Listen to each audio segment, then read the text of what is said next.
Oprah, Tamron Hall, you name it. What makes it different is, as you guys know, due to censorship issues, there's only so much she can discuss on TV and radio. So here in this fireside chat, Laura has agreed to get more open, more revealing, go behind the veil and talk about things that the movie nor radio or TV never told us or showed. So Laura, last time you and I sat down together, we were celebrating the release of The Girl in the Garage, the Laura Cowan story. Laura, let's talk about what's been the feedback since people have saw. I know it opened to rave reviews. What's been the feedback, and what are some things you either wish was in the movie or taken out? Well, as you know, A Girl in the Garage was only, an hour and a half. My ordeal was at least 4 years with that last 6 months of hell. So it's hard to put everything into a small movie. But like you said, we have to talk about the things that's left out. Quite a bit. I've aired on ID, Investigation Discovery.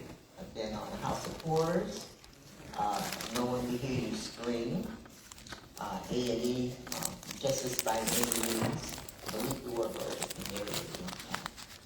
they were only an hour. So you can imagine, this short period, a lot of people have questions afterwards because it couldn't give you everything.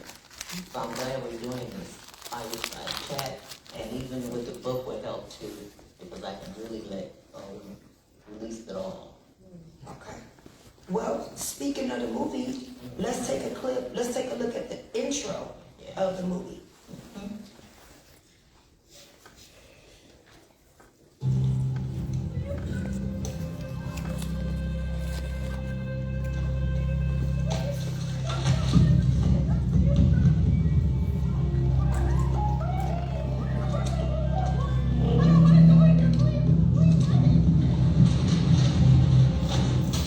Hello? Hi. Laura Cowan. I'm sorry. He locked me in that room, and he nailed all the windows shut, and he put me in here. I don't know what's gonna happen. It's gonna be okay. Okay, you have to trust me. Look at me. Look, I know hope seems lost. I'm here, I get that. But we're gonna get out. Until then, just prayers and words of encouragement to God. Just pray that He hears our cries.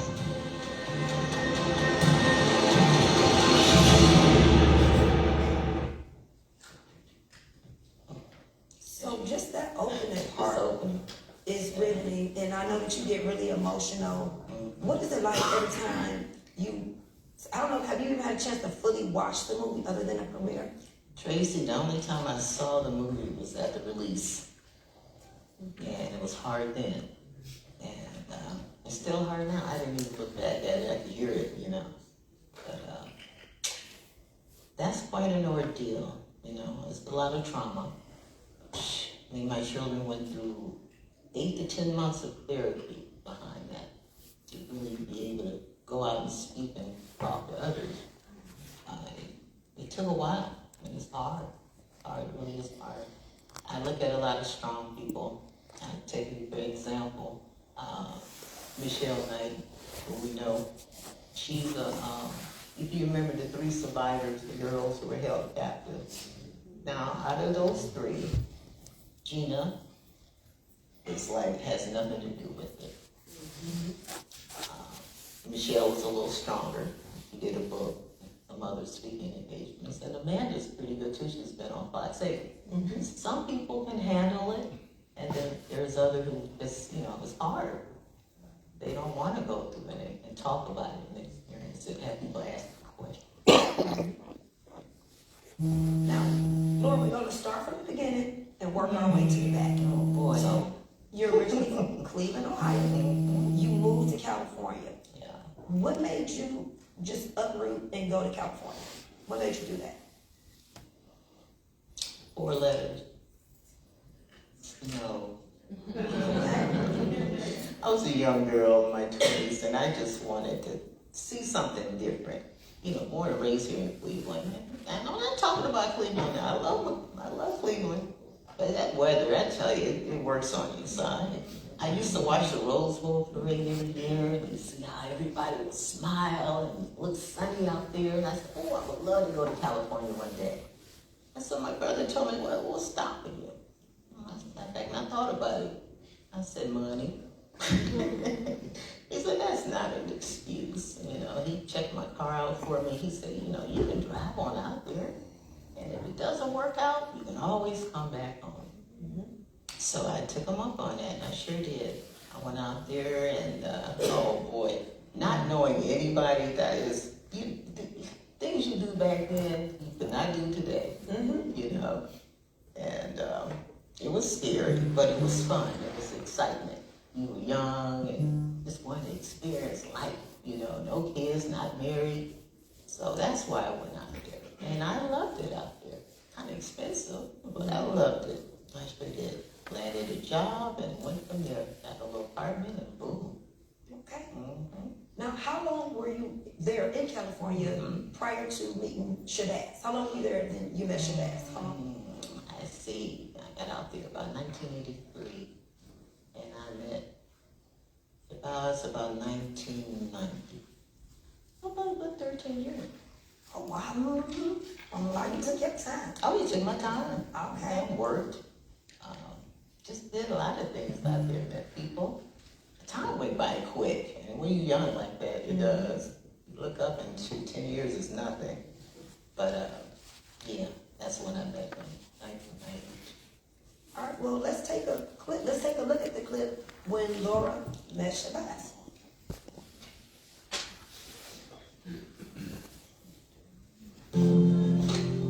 Sister,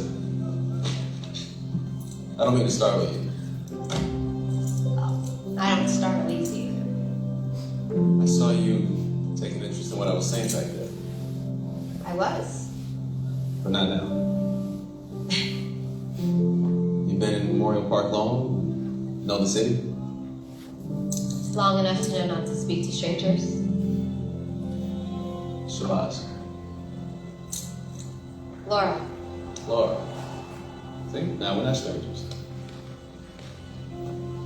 Hey, I liked what you said, you know, about the pebbles. Well, if you like that, you should come back Saturday. Maybe I will. You know, what we're doing here is for the people in the community. Strengthen them to strengthen all of us. It takes just one person to make such a big difference. Okay, if I say yes, will you stop selling me on it? Yes. Then yes. Good. See you then.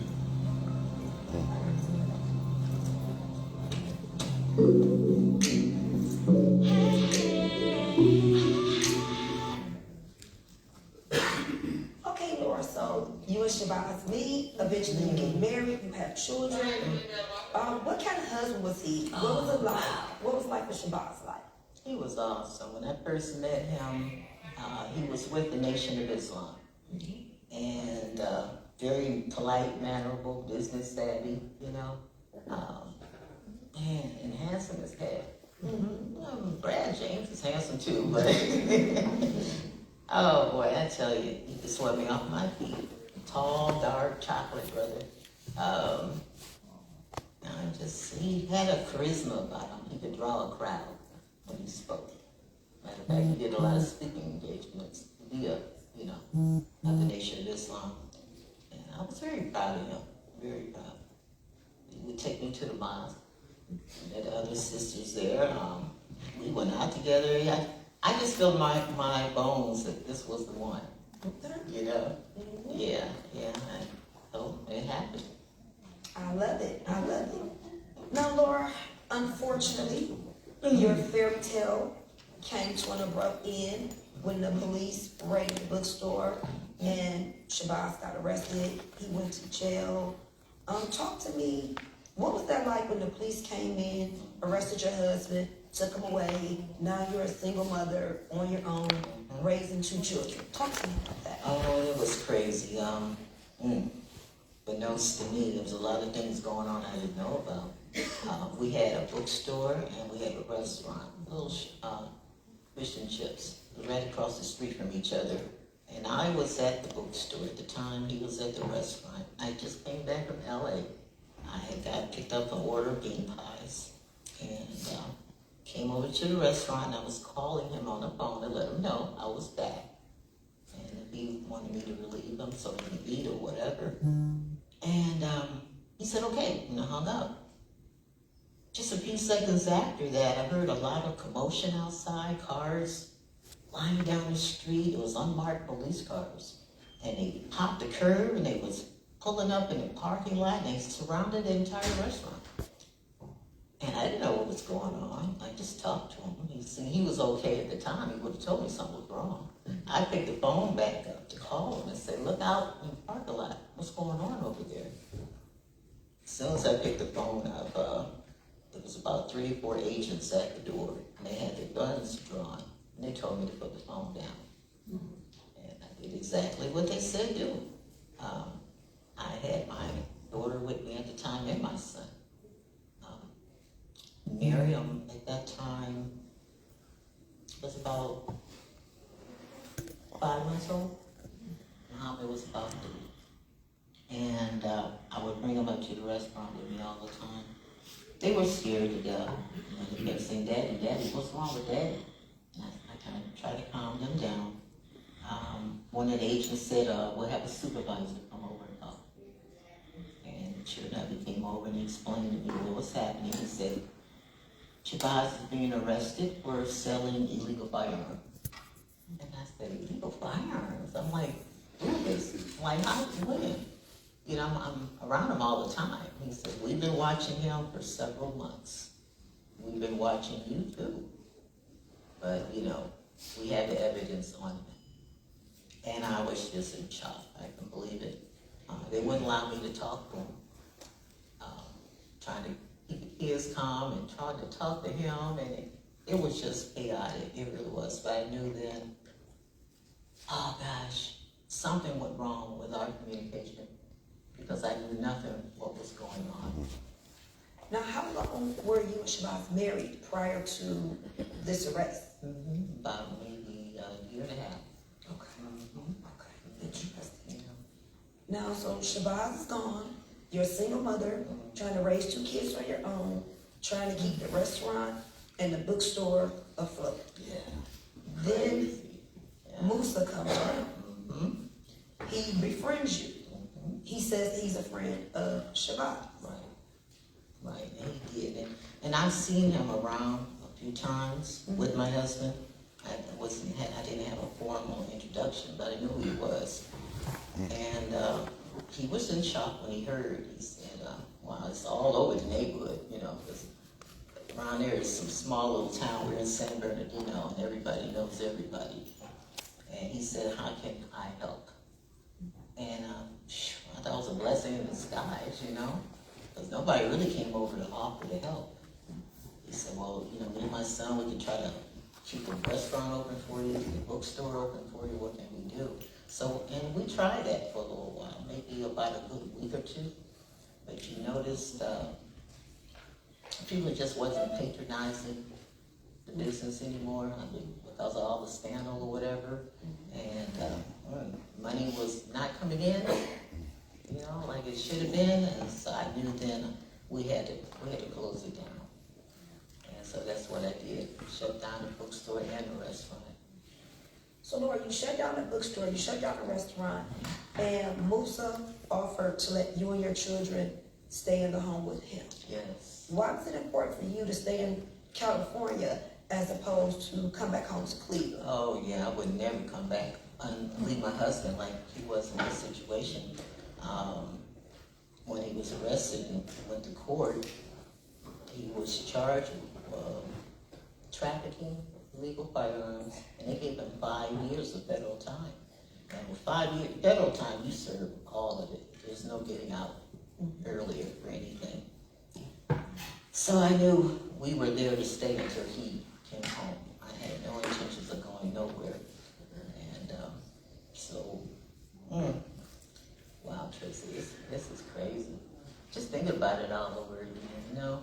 Because you see so many things that you could have did differently, that you didn't do, but hindsight, who knew? Nobody knew. Everybody was shocked. The neighborhood was shocked when they learned of what happened. Talk to us, Laura, about, so you move in with Musa and his family. What was that environment like, and how well did you feel you knew Musa prior to moving in with him and his family? Like, what made you feel comfortable enough to bring you and your children into his home? It was the way he presented everything. Knowing my husband, knowing he was a good friend of my husband, trying to help him and his son as much as he could. So the trust factor was there. He didn't show me anything differently.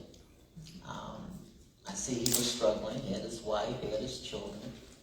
And of course, we in our situation, so we were like, okay, let's try to, come together, pull our finances together, and help one another. And he said it would be temporarily until your husband got out of jail. I don't feel like, he said, you should be alone, trying to raise the kids and be without him too. So what's that old saying, everything that glitter isn't gold. It felt good at the beginning because I felt like, oh, thank you, God, this was a blessing. But later on, I found out it was not. So, Laura, talk to me about, you moved in with Musa and his family. What was that environment like? Because Musa has, 13 kids? Yes. Okay. Yes. Talk to me, what was that environment like? What was the tone when you first moved in? Tracy, I had met them before I moved in with them. When I first wanted me to come over and meet his wife and the children, when I came over there, it was real quiet. They have that many children, right? And he opened the door and let me in, and I had my kids with me. And it was right then. Guys, when you see red flags, you should really pay attention. You should really pay attention. The environment was really eerie, very quiet. They had so many children, they weren't talking. Everybody was sitting on the floor. They had just finished with prayer. The boys sat separately, and the girls sat on another side of the room. They wouldn't give me any eye contact. They just pretty much looked straight at the wall. And what's that face called? Like a poker face. There was no emotion. No happiness, no sadness. It was just blank. And it was like that for a while. And I would ask him, he said, well, they're meditating. I looked around, I didn't see any toys, no pets, things what kids would have, And like that, right away, red flag. But you tend to ignore it, maybe because I was vulnerable, maybe desperate. I'm out there alone, didn't know what to do, couldn't talk to my husband about anything. So I just had to go on a gut feeling, just take it by ear, just go. I figured if something was wrong, I can always leave, as I thought. Right. Now, let's talk about, you're there, you're feeling some red flags, eerie feeling of how the children are communicating or lack thereof. Then, the longer you got there, you start to see things. So let's take a look at the clip of the kids having a meal.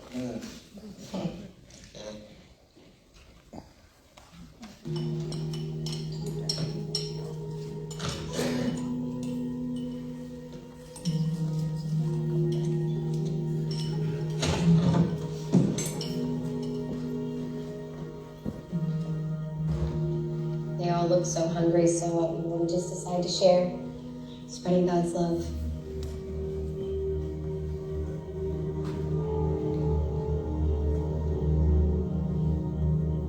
Well, by all means.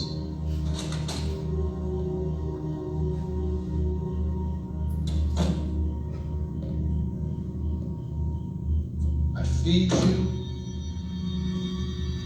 I clothe you, and what do I get in return? I get disobedience. I get gluttony. We should be filling ourselves with the Word of God, and you know better. Look at me, put your head down.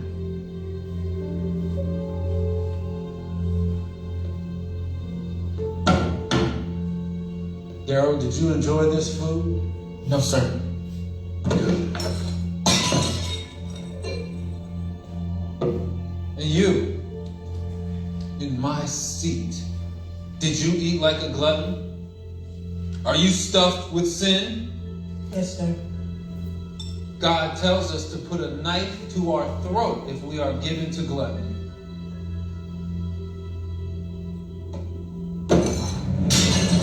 Musa! This does not concern you. They were just hungry.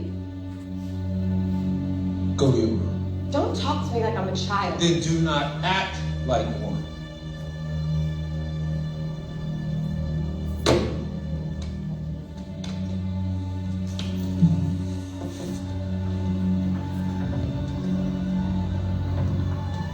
We eat when I say we eat. Correct? Do not let this lead you astray. She is not your mother.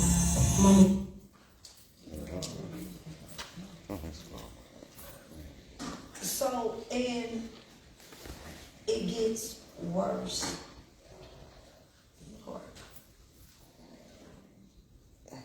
You're strong, and your story gonna save a lot of other women. The court documents say, whenever a child was hungry, whenever a child would steal food because he was hungry, Musa would beat he or she and force them to eat the stolen food until he or she vomited. Then they were forced to eat their own vomit and feces.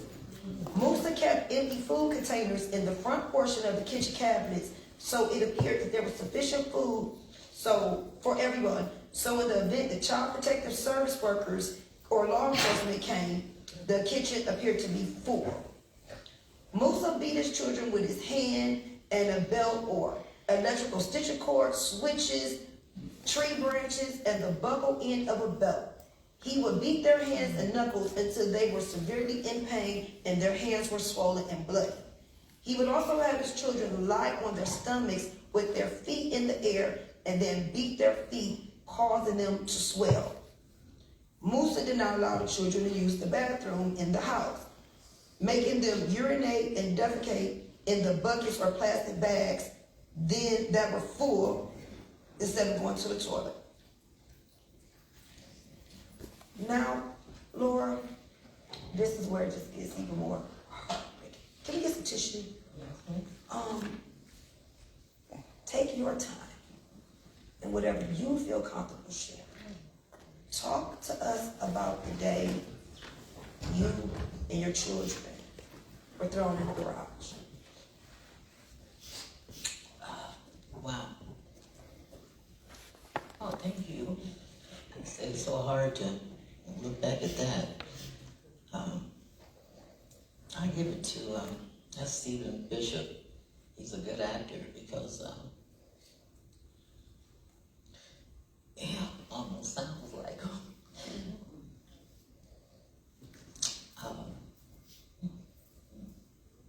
It's hard, but Take your time. oh wait, I tell you, you do have flashbacks. Sometimes a certain sound can get to you, a smell.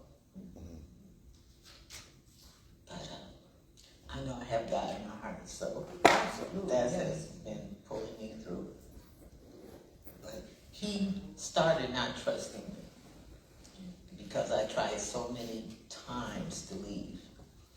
If it was just me by myself, it would probably been easier, you know. But when you have two other children, it's hard because you got to organize their escape with yours, and something go wrong, and it was hard. But he didn't trust me anymore, and so he knew I wanted to leave. So that's when he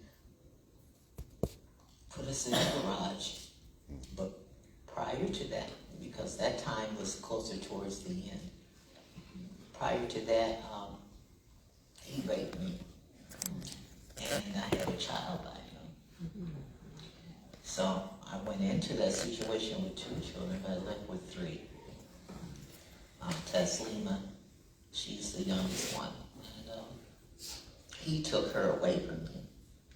And he took her in the main house, pretty much gave Taslima to his wife to take care of and raise. So I didn't have any dealings with her at all. I couldn't hold her, I couldn't touch her, I couldn't change her, I couldn't feed her. As I tell you, you gotta see this movie because it's amazing what you go through, and you sit back and you wonder, how the hell did that happen? How did I go? How did that happen? How did I get wrapped up so quick into this mess? You get into a web and you just keep escalating and you don't know how to get out. And he took us in there garage and that was it. I told my son,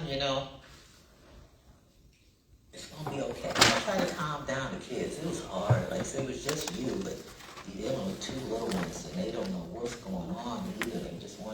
They want to leave, they want their dad, they just want a normal life. But it was nothing was normal in that place. Tracy. Laura, I want to take a moment and try to, and I know it's impossible for us because we didn't go through it, Yeah. but as a mother, talk to me about how were you able to stay mentally sane knowing you had a baby, your baby is taken from you by your abductor who raped you. Your baby is taken from you and given to his wife to take care of. So you're in the garage with the 2 kids. Taz is in the main house, and you already have witnessed how he treats his kids. His kids, yeah. Help me get some kind of understanding of the mental fortitude it took for you to stay sane. I don't even know. You know what? It was times in there I had to stay strong for them. I know that much. I had to. Because if I went down, they would go down automatically. It always reminds me of a situation when you're on a plane, right? And you know how the stewardess shows you if the plane gets out of control or whatever, they had the little mask that drops down, you put on for air, and I don't know what made me ask her. I said, well, did I put it on me or did I put it on my children? She said, no, you always put it on you first. You want to save you. Because if you don't, you can't save your children if you're not around. And that's the mindset I had, and I had to keep myself strong. I had to keep myself alive because a lot of times I thought we were going to die in that garage. And I knew with them I had to get them. I mean, I put them in this situation. I had to get them out of it by any means necessary. So, with little Muhammad, I had to try to play little games with him. And when there's something went wrong in there, I told him, it's just a game. We're going to play a game. I'll give you one instant. Musa would beat him so bad a lot of times, and he was so small. And every time he would hit him, I would intervene. So then I had to think clever. And I said, well, you started to try to win Musa over. And the only way you could do that, you had to be on his side and agree with what he's doing. It's almost like a psychology form you had to do. And so I remember one time, he was about to beat Muhammad, I guess because he stole some food. He was hungry, like everybody else in the house was. And I told him, no, I'll handle him. I'll punish him. He needs to be punished. And that was wrong what he did. I'll do it. He said, okay, good. Go ahead and do it. And he walked away. So when he walked away, I kind of leaned over to Muhammad and I told him, scream. He said, what? I said, scream. Whatever you do, boy, scream.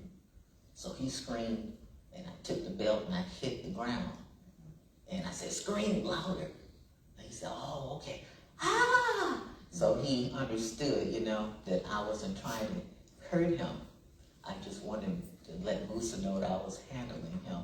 So Musa wouldn't do it. Because Musa would leave scars and everything on all the kids. It was terrible. That was his way of punishing them. He would punish them for not knowing verses in the Quran. He would punish them for stealing food. He would punish them for everything. The man had mental health issues out of this world. I had to just do psychology and figure out what works, because my son had started to change his whole body. His stomach was extending for lack of food. Our color was different. It wasn't brown. It was like more of an ashy gray from no light, no sunlight. My daughter's hair was falling out. My teeth were loose and rotting. It was terrible. So that's why I told myself, we may die in this place. I had that talk with him. And as a mother of young children, having to look your kids in the eye and prepare them pretty much for death, I just can't wrap my mind. I told him, we're gonna die in here. And he says, okay, Mommy, as long as I die with you, you're next to me. And I said, just to myself, no, baby, we're gonna get out of this. I know we are. We're gonna get out of this. We are. Musa would feed us when he wanted to. Sometimes he would bring food in there, a box of chicken or something, and throw it up on the ground and say, have that, and shut the door. And some days he would bring nothing, and we would go days without eating. I remember one particular day, he had a piece of chicken and I wouldn't eat it, because I know the kids didn't eat. And I would pull some off and give it to him. It was just a little bit left on the bone. Oh my God, we're talking about rationing. Musa was coming, I could hear his footsteps, and I didn't want him to see me feeding them, because he would get mad. And I put the chicken up underneath, it was a blanket that was on the floor. After Musa left back out, and I went to get it, to give it back to the kids, the ants were all over it.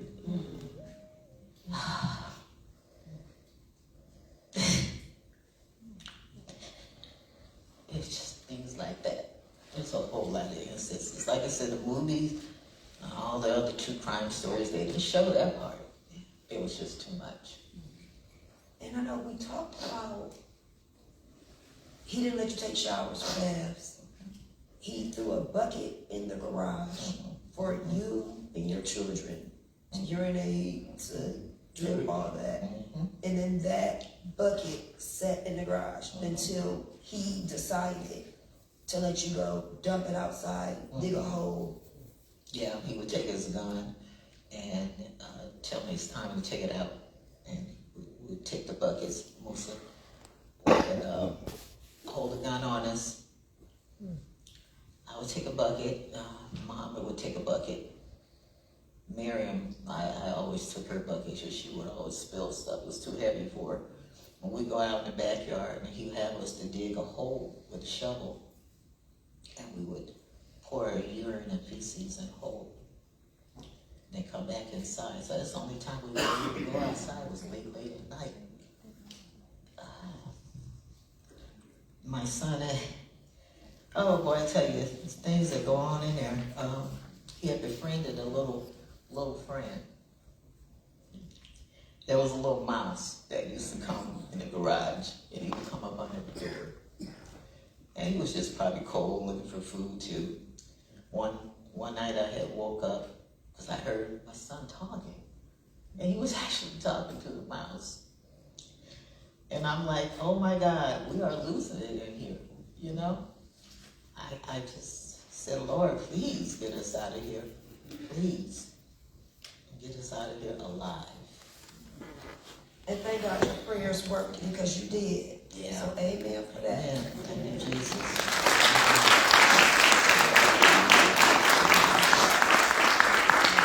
Lord, in the court transcript, it says, Moses' violent behavior continued to escalate. He threw a VCR at Laura, striking her in the head, causing it to bleed. He refused to take her to the doctor. He pulled Laura by her hair so forcefully that a clump of hair came out. He struck her in the ear, causing her to bleed, and still refused to take her to the hospital. When you had Taz, did you have her in the hospital? Where did you have Taz? Yeah, I didn't have a doctor. Or any prenatal care? No prenatal care. No. He didn't believe in that. I had to really convince him of taking me to a hospital. Like I said, you have to kind of use a little psychology on him because he wanted me to have the baby right there. He said, oh, my wife, she used to be a midwife, she can help you with the birth. And I'm like, no, I can bleed out, anything could happen. So I convinced him, okay, to take me to the hospital. But once I was there, he never left. Because I really wanted to be in the hospital for somebody to talk to. Nurse, social worker, somebody. But he never left. He stayed there the entire time on the little sofa they had in the corner, and he never left. So I had no time to be alone. Did you feel like you could whisper something to one of the nurses? No, because every time somebody came in, they had a scene too, and when the nurse came in and talked, he was right there, and he would answer questions, for you, like you couldn't talk yourself, Tell him my mind control, he was something, but no. So you're in a garage, and you end up finding a tape recorder. You did a great job from hiding that tape recorder from Musa, and you decided, I'm going to start recording everything that happens because you were determined to get you and your kids out of there. We're going to take a look at the clip of Laura finding the tape recorder in the garage.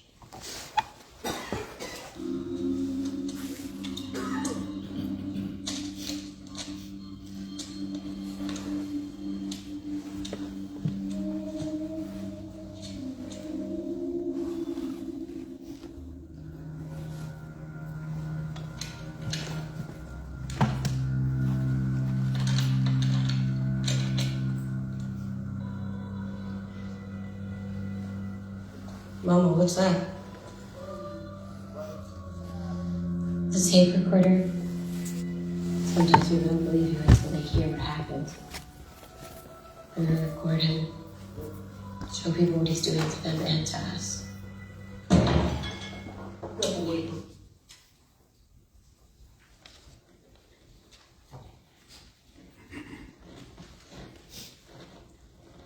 Very courageous, very courageous. That was hard because I had to, every time he would beat the children, I had some old Quranic verses on some of the tapes, and I would record over them. And I said, I need evidence, I need proof, because when I get out, nobody's going to believe this story. Nobody's going to believe what happened to us there, because it was so crazy.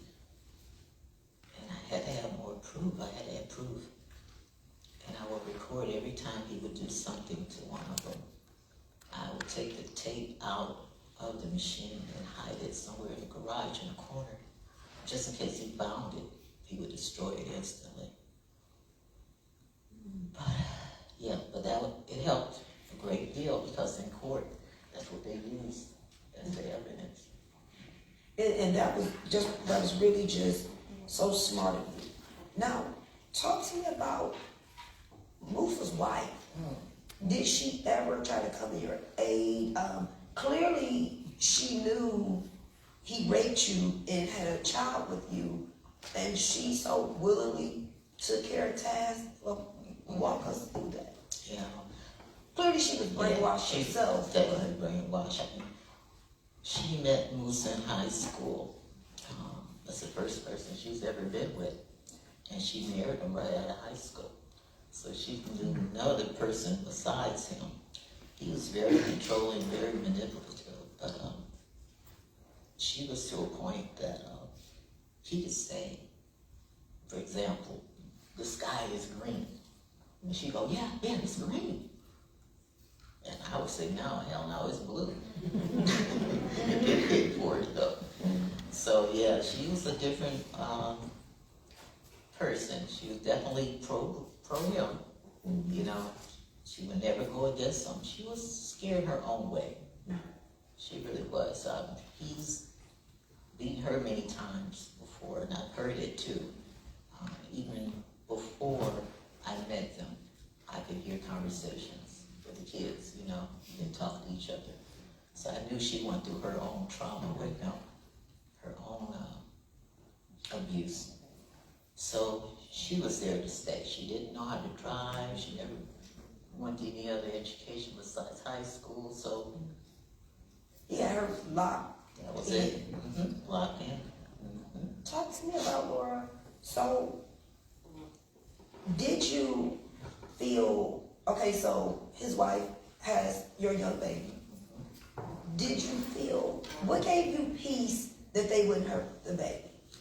Because the way he treated Tesla, like gold, you know, yeah. He was just, oh my God. I knew he wouldn't hurt her as a baby, maybe older, but he wouldn't hurt her as a child, a little infant. Yeah. Did you feel his wife, knowing she's caring for another woman's baby, that she would take good care of Taz? Or you figured she would because she was so scared of Musa? She better had, yeah, she better had. Yeah, she was scared out of her mind too. She showed it in a different way, but I could tell in her eyes sometimes she was always in fear. Just trying to deal with her own children, you know. When they got beaten by him, she would never intervene. I asked her one time, because we wouldn't talk really at all, not really, but I asked her one time, we were sitting in the prayer room, and I said, you know, are you going to do something about this? And she go, what are you talking about? I go, the way he treated children, the way he's treating you, the way he's treating all of us. He goes, nothing's wrong with the way he's doing. What are you talking about? Like, to her, it was normal. And I was the crazy one. This is, oh, you know, this, it's just, it almost takes your breath away. I mean, if I didn't have the court transcripts right in front of me, I just, eesh. Yeah. So now we're getting to the point, because Musa was manipulating the system, he had you sign up for food stamps. Yeah. And it gets to the point where, and thank God, really, because he had you sign up for food stamps, but they wouldn't release the food stamps to Musa. So he needed you to go to the post office and show your ID to get the food stamps. Exactly. Which was your saving grace. Right. Because if you guys remember, well, I don't know how young most of you are, but you remember food stamps used to come in a booklet form, and they would mail them out to you. Now it's on card.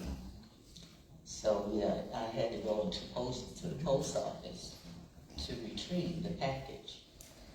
And I thought, okay, I had this letter, you know, because I've been writing, you know, in the garage. I started off with one page, and it turned into about 26 pages, front and back. And I got this letter, folded it up. Now, what do I do with it? I can't mail it. I just will sleep with it. I would keep it in my underwear and just sleep with it. But the opportunity came when he said, let's go to the post office. There's a package, because he had a slip on the door. And I said, oh my God, take this and give it to somebody, something. I'm trying to think all in my mind, what could I do? So I got dressed and I was thinking Muhammad was coming with me. And he said, no, just you, they stay here. But then I had a sinking feeling, because even if I had got help, they're still back at the house, you know. I don't tell him what he would do. You know, I was just, well, he wouldn't bring them. So I said, that's fine. We went to the post office, got in line. There was about 3 or 4 people ahead of me. This is how you know it's nothing but God. Because this guy came out of nowhere. I never saw his face. I never looked back at him. But I could hear his voice. And he just struck up a conversation with me. So, hey, so you new around here? You know, how you like it? Where you from? You know, they just talking. And I kind of glanced back just aside a little bit. I could still see him there. And finally my turn in front of the postal worker. And I walked up to her and I was shaking. I was so nervous. She should be able to tell, but she's like, "Can I help you?" And I gave her the slip that was on the door. I said, "I'm here to get a package." She said, "You have your ID?" I showed her my ID. I looked over my shoulder again. He was still talking. And at that time, she took the ID and she was looking at it. And I reached down and I was hoping she didn't say anything.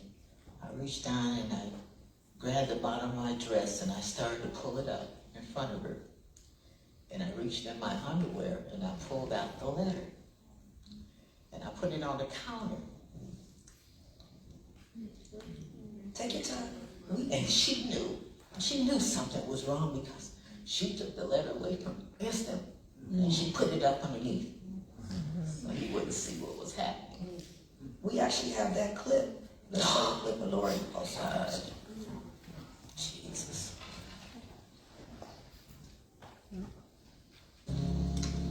You just wait here. I have to get this in the back. I'll be just a minute.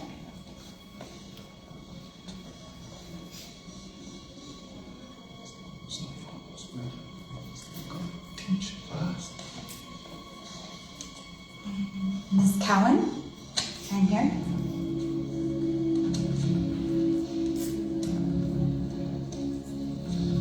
Okay, thank you.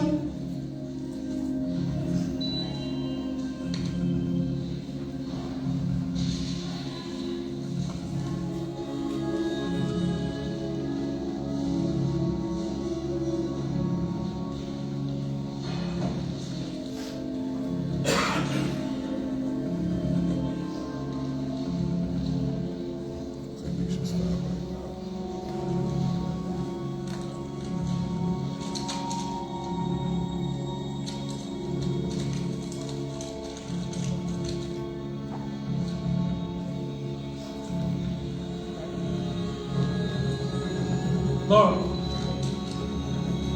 Come on now. Okay, thank you.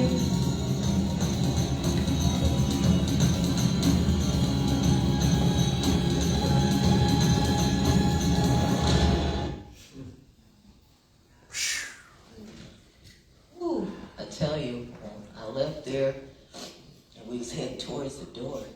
And it was the one in front of me. And I looked back at her, you know, and she was still standing there. And you know what she did? She nodded. She just nodded. Like, I got you. And she did too, because I was scared. I didn't know. That's all I had besides the tapes. And I didn't have the tapes included. They were still back in the garage. All that writing and everything I put on there, I said, man, she could toss it, throw it away. Who knows? So I worried so much. But she did. She got authorities there. Thank God. And thank God. How long was it from the time you gave the postal worker the letter? Did the authorities show up at the house? It didn't happen right away. I thought you know, maybe soon we got home, you know. It didn't happen. And then I woke up the next day. It didn't happen. So then I was really freaking out. I said, well, what's going on? It was the next day after that. It was like 3, 4 in the morning. It was so quiet. We lived up in the mountains of Temecula, a little town called Owanga. It was Indian reservation, so it was real rural. I mean, houses far apart. He liked it like that because no one could hear what he's doing to the kids.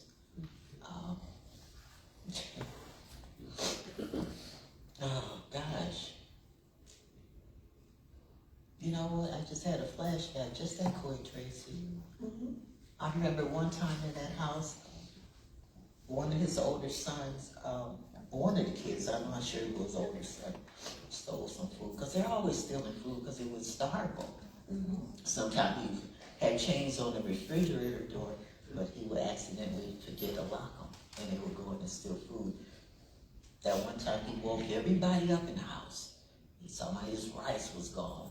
And he had them all lined up. And he started with the oldest one, Jihad, and he wouldn't tell who ate it. And he must have had a feeling that Jihad knew.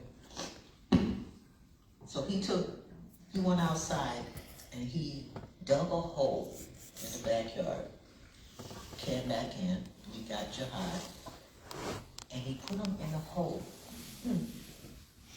I couldn't figure out what the hell was that about. He put him in a hole.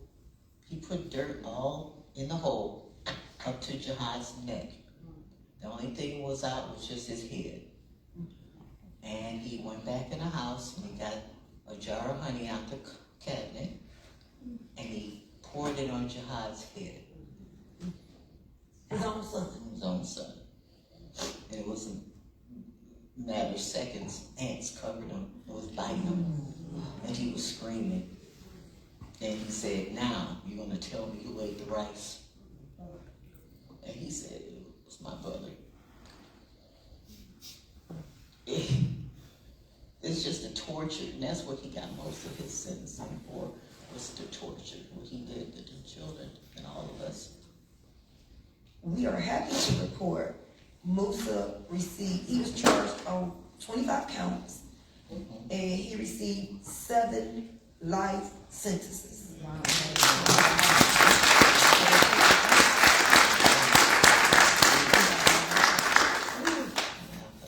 Thank God for that, because a lot of women I talk to who are survivors of domestic violence, I'll give you one example. Johanna Orozco, a little Hispanic girl, was here in Cleveland on the west side. If you guys remember her case years ago, she met Juan in high school. Okay.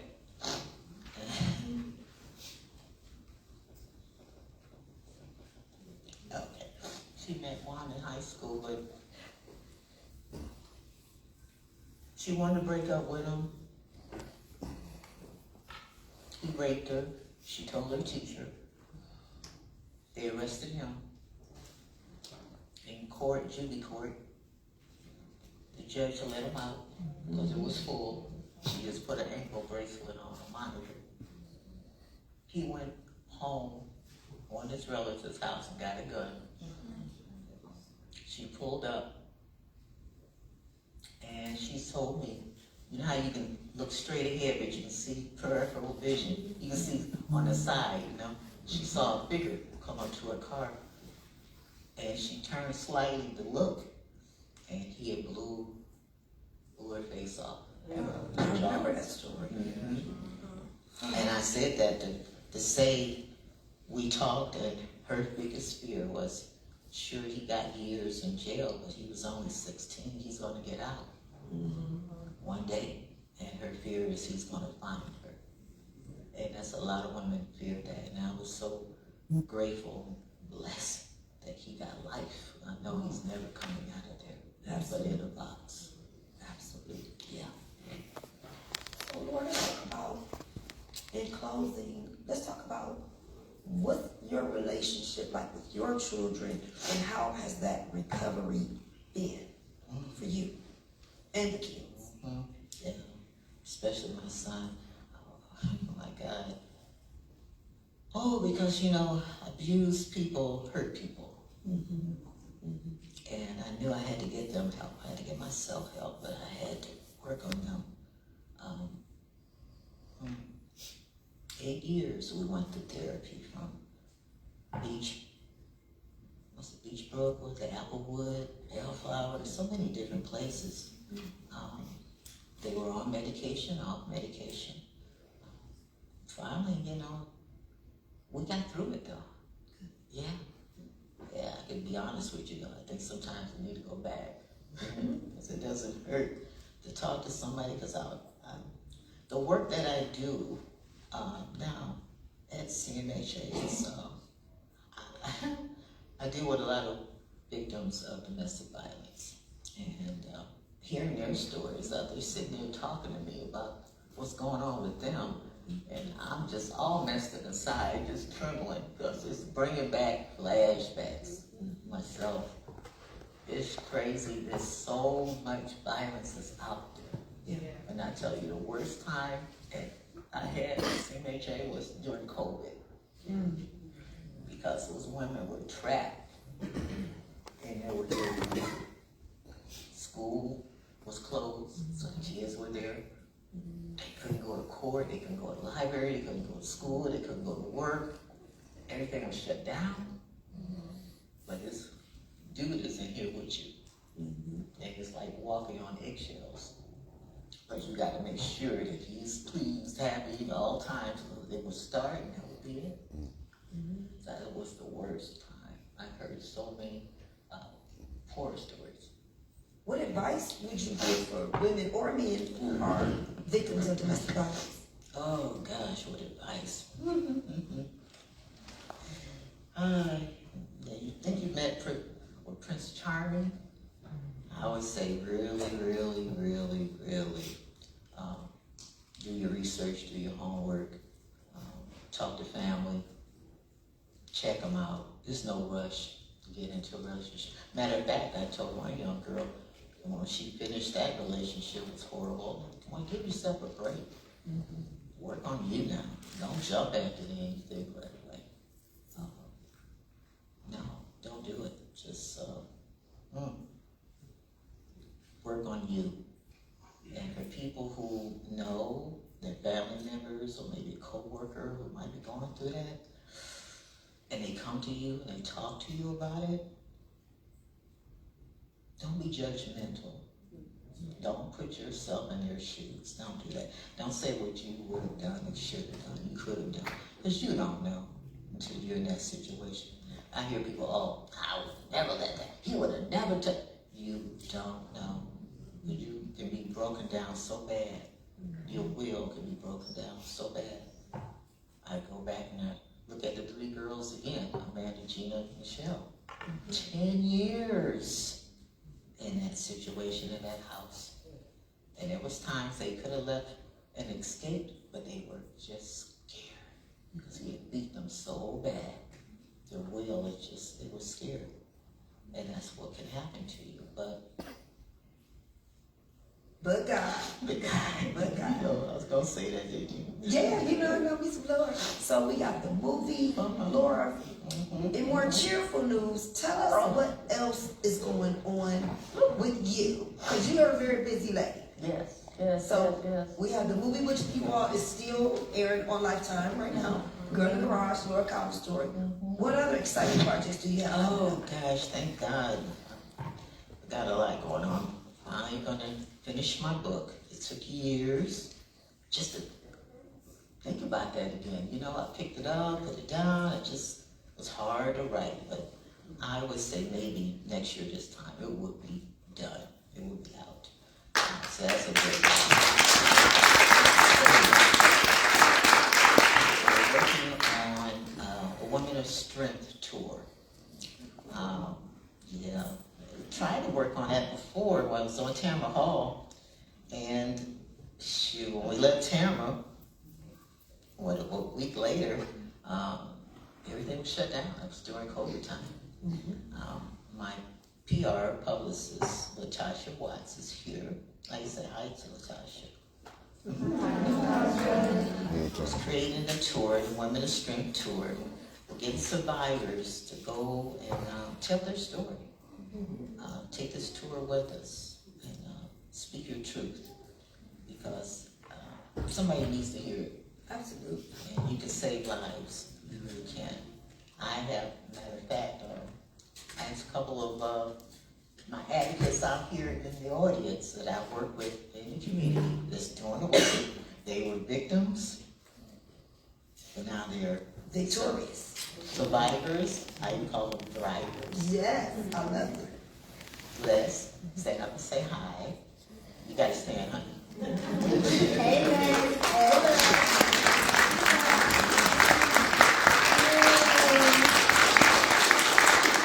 might have seen her on Fox 8 or whatever channel. She's written a book. She's a survivor of domestic violence. And she does what she can do in the community just to bring awareness and let people know that you're not alone. Let people know this is not your fault and you can survive this. Right? We made it, didn't we? Yes, you did. Nicole is out there. She's not a victim.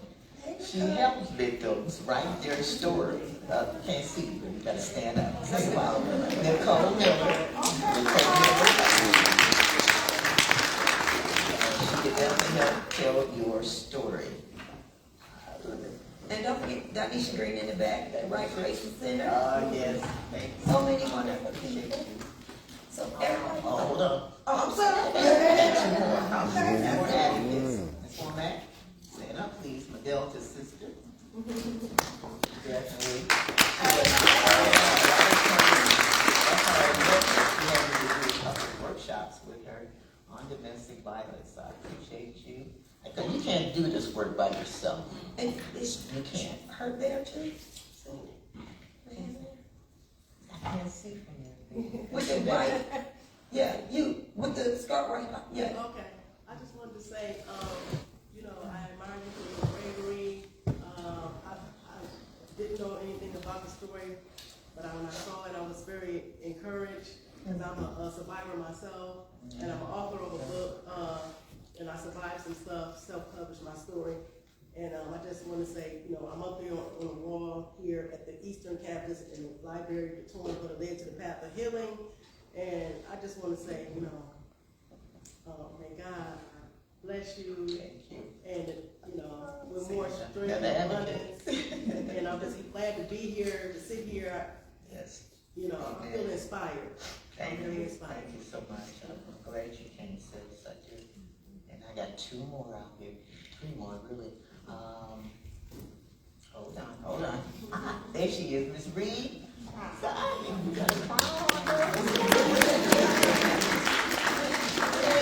Okay. And she's my advocate in health and wellness, I will say. And she tries to say, I'll tell people what you do, baby.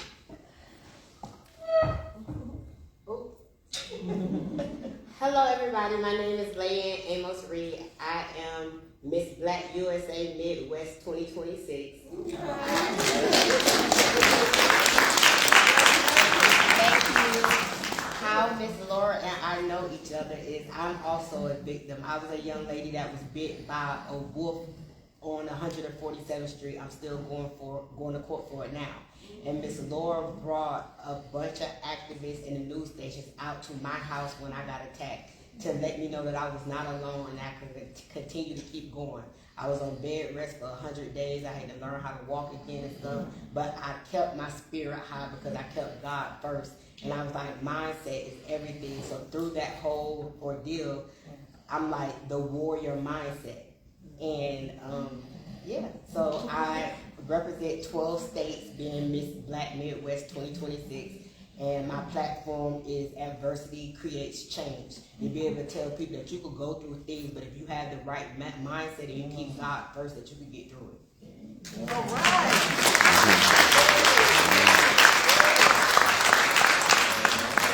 I got 2 more. 2 more, then we can wrap it up. Larry.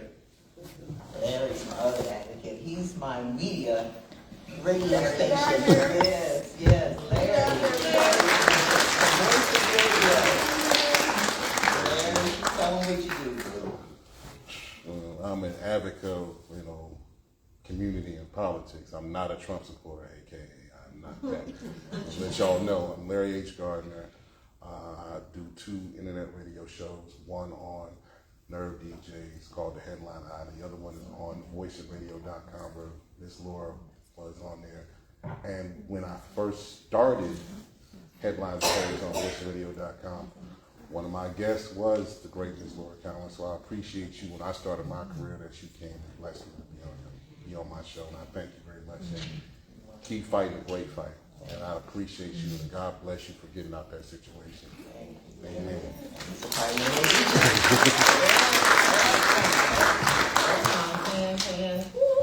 Jenna. Oh, Jenna Jordan from Spectrum. Stand up, Jenna. She's definitely an advocate in the community. She tells her story and tells her story. You did that. And we got Louis over here. Oh my gosh, Louis Moore. Oh, another DJ. And of course, my beautiful students from the Ohio Media School. Thank y'all for coming out. Where are they? Well, we want to wrap this thing up. We want to also thank, What? So besides the book and the tour, and if you guys got any suggestions for the tour, please come down and talk to Latasha. We would love that. I see a hand. Go ahead. Yeah, Dr. Charles Motley. Oh my God, is that Yes, it is. I can see him. No, the only thing I wanted to say is this story needs to be introduced to young men, young boys. And anything I can do to facilitate that. I'm a brother in the Masons organization also. I mean, this is something that fraternal organization needs to see.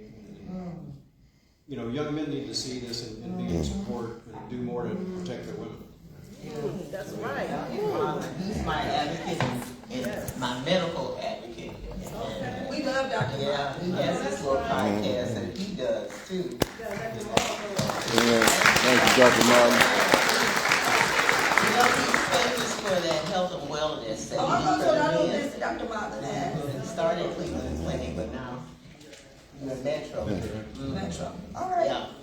Well, we want to thank my special Dr. Smith, Dr. Tony Pickens, trustee, and the Women's Leadership Initiative. Thank everybody for coming out. If you want to take pictures with Laura, we'll be right here to take pictures. Tony, did you want to close us out with anything? Testing, of course. Thank you, Matt. Ms. Cowan, you are the personification of strength and courage. And I was so very moved listening to your story, so I can only imagine the amount of emotional fortitude that it takes for you to tell this story again and again. And for that sacrifice, we thank you. We thank you so very much. As an audience, on behalf of Cuyahoga Community College, the Francis and Franklin Academic Alliance, the Women's Leadership Initiative, and every person represented here, we humbly thank you for sharing your story. We appreciate you from the bottom of our hearts. Those of you, and we have a mic here, and I have this mic, but naturally, organically, we went into the audience sharing. So some of you mirrored that strength and courage that Ms. Cowan shared tonight just by sharing a part of your story. And so we appreciate that. We did see one hand in the back. Is there something that you wanted to share? Yes. Oh my gosh, that is significant. Hi, I'm Naosha from the Black Women Army. I had the pleasure of working with Laura for a lot of different things. I'm a community activist, and we work together. And I want to thank you, Laura, for being my mentor. And I'm here, and I keep on helping everybody as much as I can. We actually go boots on the ground and look for missing people and human trafficking people, and we advocate for the helpless who can't speak. So I want to thank you, Laura, and I'm here.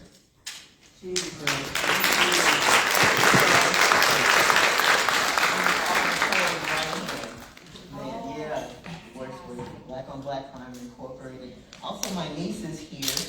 Hey, sweetie poops.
raised to say like, oh, it's just tough love, or no, it's those same dynamics just at the end of parents. And my story is still unfolding, but I have been an advocate for children, so I think we should add that to the list.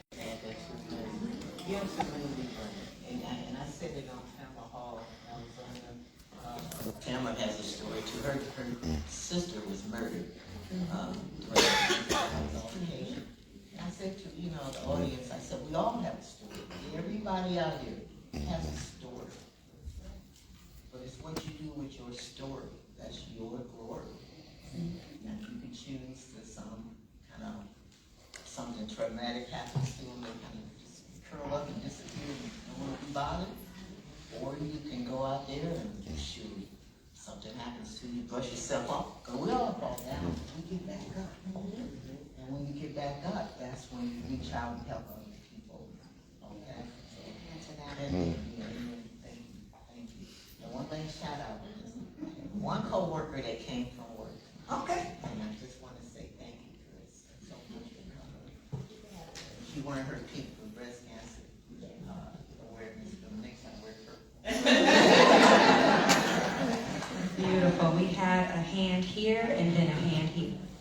Yes, I noticed that first of all, thank you so much for sharing the story. I'm sorry to believe that, I'm so sorry to mention that. You mentioned that the book will be out next year, and I just want to know, or maybe, but when it does come out, is it going to be entitled the same thing as the movie, or is it a different story, or do you know what the title of the book is? Yeah, don't even know a title at this point. I gotta finish it and fill it, and I don't know. Yeah, but yeah. Good question, and it'll come to you, and you'll know it when it comes. Yes, absolutely. Okay, we have a hand here. Hi, Laura. My name is Vera. I'm curious if you have any advice for a friend of a friend who feels like they are falling in love with a person who has a police report of domestic violence. What should I do as a friend to help my friend? Anything. Yeah. I mean, all you do at this point is just be there for them. You can't tell them what to do. You know that. Don't be judgmental. I mentioned that before. Be there, have resources available to you. If you can get resources from the Rape Crisis Center or the Domestic Violence Center, have them ready, because she'll know when it's time to go. Only she will know. And she will need you at that point for real. Let her know that you are there for her when it's time to get out that situation. She'll know to come to you. She may come to you before she calls 911. In the back, Naya, and then we have a hand here. Oh my God! You cannot see from back here. Okay. Oh, hello. So I wanted to bring up confidentiality. Okay, I have some training with domestic violence, and I see a lot of people with